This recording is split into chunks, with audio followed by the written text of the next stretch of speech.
आगे से उस छोटी बच्ची के साथ बिल्कुल कोई बदतमीजी नहीं करना। तुम जानती हो वो किसकी बेटी है? रोहित मारवा।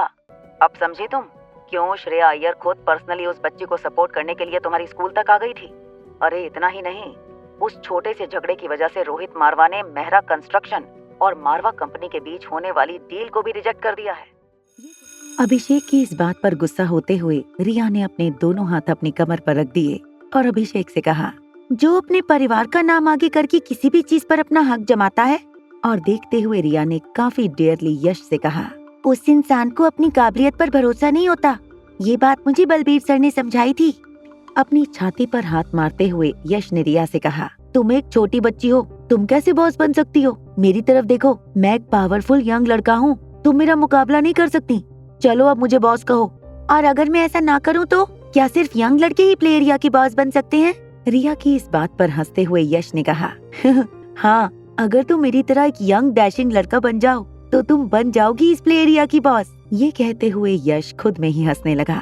यश की इस बात को पकड़ते हुए रिया ने यश से कहा, देखो, अगर मैंने ऐसा कर दिखाया तो फिर तुम्हें अपने प्रॉमिस पर बने रहना पड़ेगा। यश 8 साल का लड़का था। उसे ये बात पता थी कि कोई भी लड़का चाहकर भी लड़की नहीं बन सकता था और कोई भी लड़की चाहकर भी लड़का नहीं बन सकती थी। इसलिए हंसते हुए उसने रिया के चैलेंज को एक्सेप्ट करते हुए कहा, ठीक है, अगर तुम लड़का बन गई तो मैं तुम्हें बॉस कहकर बुलाऊंगा, और अगर तुम अपने आप को लड़के में नहीं बदल पाई तो फिर तुम मुझे बॉस कहोगी और हमेशा के लिए मेरी असिस्टेंट बन जाओगी। दोनों बच्चों ने प्रॉमिस लेते हुए एक दूसरे से हाथ मिला लिया। अभिषेक ने रिया का हाथ खींचकर उसे धीरे से कान में कहा, देखो, मैंने सुना है कि कोई भी लड़की कभी भी लड़का नहीं बन सकती और कोई भी लड़का कभी भी लड़की नहीं बन सकता। ये बेट लगाकर तुम जरूर हार जाओगी। इस बेट से पीछे हट जाओ, इस प्रॉमिस को कैंसिल कर दो। बड़े ही प्यार से धीमी आवाज में रिया ने अभिषेक से कहा, मेरे पास एक रास्ता है, तुम चिंता मत करो। मल्होत्रा हाउस। शाम को जब सब लोग डिनर कर रहे थे तब रिया ने जल्दी जल्दी अपना डिनर फिनिश करके अंजलि मामी के सामने बहाना बनाया कि उसे एक होम असाइनमेंट कंप्लीट करना है। ये कहकर रिया अपने कमरे में चली गई। कमरे में जाने के बाद रिया ने आर्यन को वीडियो कॉल लगाया। जैसे ही आर्यन ने रिया के वीडियो कॉल का जवाब दिया, आर्यन को देखते ही रिया ने आर्यन से कहा, I miss you my little brother. Aryan ने ईयरफोन कान में लगाए और रिया से कहा, मैंने भी तुम्हें और मॉम को बहुत मिस किया। रिया ने आर्यन की बात का जवाब देते हुए आर्यन से कहा, अब बहुत वक्त हो गया है, क्या हमें फिर से अदला बदली करनी चाहिए? आर्यन ने बिना सोचे रिया की इस बात का जवाब देते हुए कहा, मैं भी चाहता हूँ कि हम जल्दी से जल्दी अदला बदली करें, लेकिन तुमने तो स्कूल जाना शुरू कर दिया है ना, और मैंने सुना है कि स्कूल में लड़कियों की यूनिफॉर्म लड़कों से अलग होती है। I mean, लड़कियों को तो स्कर्ट पहनकर जाना होता है ना। तभी रिया ने अपनी भोली और मासूम शक्ल बनाते हुए आर्यन से कहा, स्कूल में मुझे कोई लड़का परेशान कर रहा है, वो चाहता है कि मैं उसकी असिस्टेंट बन जाऊं। बस रिया के मुंह से इतना सुनते ही आर्यन के अंदर का भाई अचानक जाग गया। हम जल्दी से जल्दी अदला बदली करेंगे, उसने रिया से कहा। अच्छा मुझे बताओ, स्कूल में और क्या क्या करना होगा मुझे? मैं वो सब करने के लिए तैयार हूँ, मगर मैं उस लड़के को छोड़ूंगा नहीं जिसने तुम्हें परेशान करने की कोशिश की है, उसने आर्यन से कहा। अरे हाँ, स्कूल में बहुत जल्द एक फंक्शन होने वाला है, बहुत बड़ा। उस फंक्शन के लिए कुछ बच्चों को डांस परफॉर्मेंस देना है और मैं उस डांस में सेंटर स्टेज पर डांस करने वाली हूँ। सारे बच्चे मेरे आसपास डांस करेंगे। I will be the centre. चलो आर्यन, डांस प्रैक्टिस करते हैं, मैं तुम्हें दिखाऊंगी। वही स्टेप तुम्हें वहाँ पर जाकर करने हैं, किसी को पता नहीं चलेगा।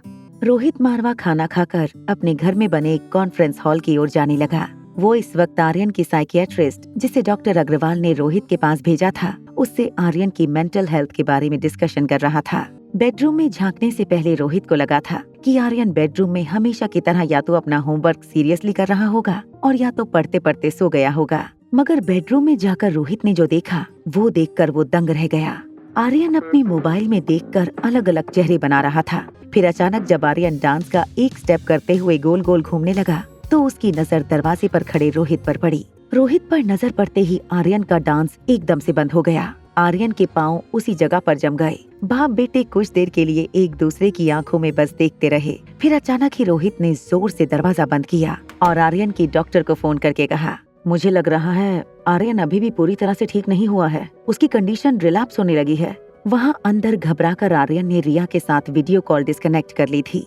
आर्यन को पता था कि अब कुछ और दिन उसे उसके पापा के बेतुके सवालों का जवाब देना होगा। वह रिया भी समझ चुकी थी कि शायद आर्यन इस वक्त वीडियो कॉल पर बात नहीं कर सकता। तभी रिया की स्क्रीन पर एक पॉपअप आया। इंटरनेशनल गेमिंग कंपटीशन शुरू होने जा रहा था। पार्टिसिपेट करने के लिए रिया को एक फॉर्म भरना था। रिया चाहती थी कि वो गेमिंग फेस्टिवल में जरूर हिस्सा ले, इसलिए उसने तुरंत ही एप्लीकेशन फॉर्म भरकर सबमिट कर दिया। रिया को तुरंत इस बात का एहसास हुआ कि इस कंपटीशन में हिस्सा लेने का मतलब ये था कि दुनिया के सामने रिया को अपना चेहरा दिखाना होगा।